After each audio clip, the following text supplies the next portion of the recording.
La traduction littérale est un piège dans lequel tu ne dois plus tomber.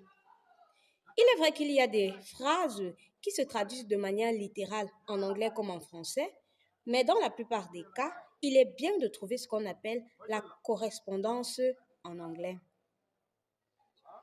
Avant de continuer, je te propose de liker la vidéo, de t'abonner si tu n'es pas déjà abonné et puis de la partager.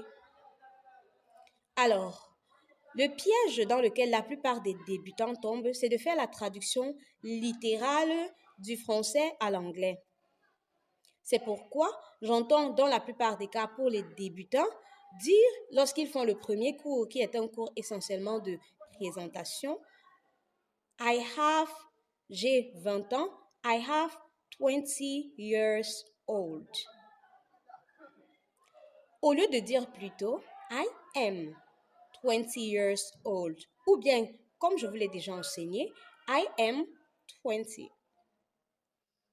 J'ai faim, ils vont dire I have hungry.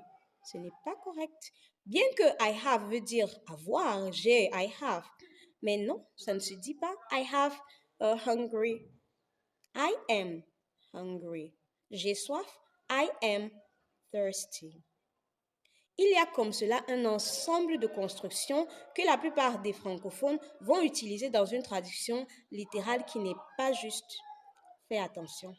Je suis la dame d'anglais IQ. Tu peux me contacter pour tes cours d'anglais juste à ce numéro. À bientôt.